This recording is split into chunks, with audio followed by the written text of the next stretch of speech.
at least to me and probably to a lot of people in the United States, it's not something that you think happens here. But it actually happens a lot in the U.S.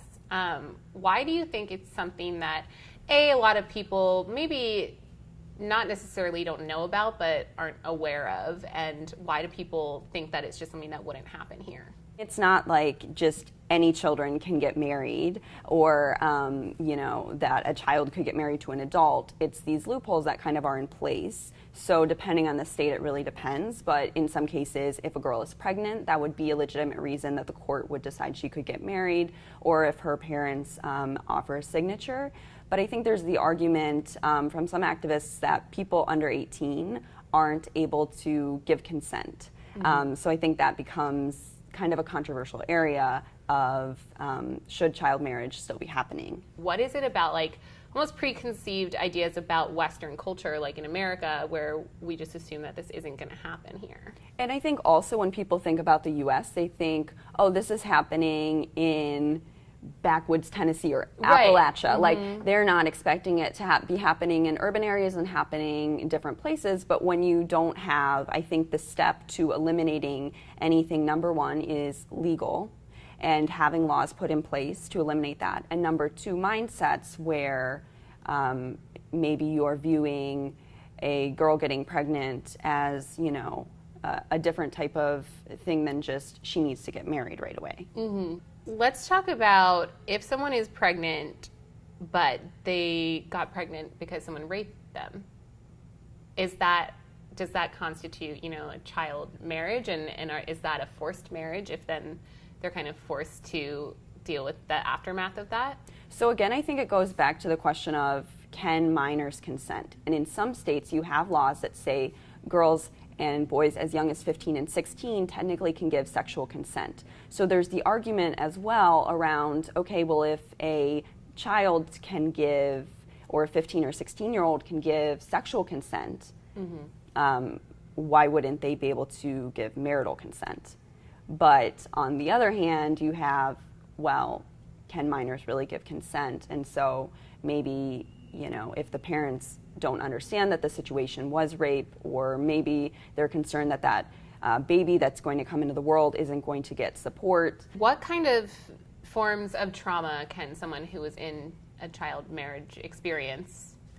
Yeah, so I think a big part of it is that people can't get, in a lot of states that have child marriage laws in place, they can't get divorced until they're 18. So in a sense, they don't really have an out if they want one. Which can lead to, marital rape. It can lead to domestic violence and these other situations that are tricky that maybe they aren't really able to kind of get away from. And that trauma that takes place is lasting. And it's also, I think, an understanding of the power dynamics that are happening. So for the case where it's a child bride and she's getting married to an older man, like, even though maybe that isn't an abusive situation automatically, I think that her understanding of the world, because of the power dynamics of having an older man who maybe has financial power and those kinds of things, could change the trajectory of her life. What other old school laws are in place that are kind of leading to things like child marriage? I don't know that we can exactly link certain laws in place to leading to child marriage, but obviously having state by state, again, the state-by-state decisions. So it's a lot of times very rare for, maybe the Equal Rights Amendment to pass, even though when it was introduced in the 70s, everyone thought this was going to pass right away. And here we are 45 years later.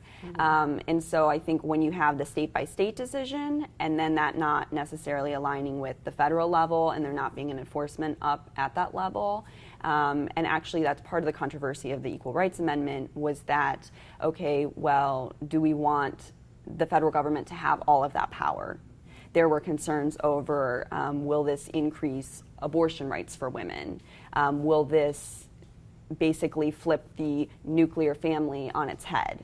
All of those kind of concerns. The other thing I want to mention is that in several states there are still loopholes where rapists can claim parental rights. So it's, even if they have been have charges pressed against them for that, they can still claim those parental rights.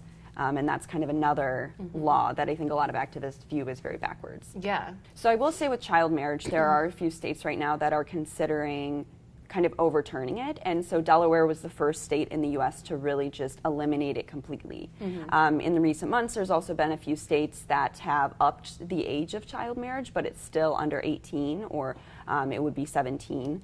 So I think that if some of these states that have been having these conversations and having this legislation introduced, if that will actually get passed.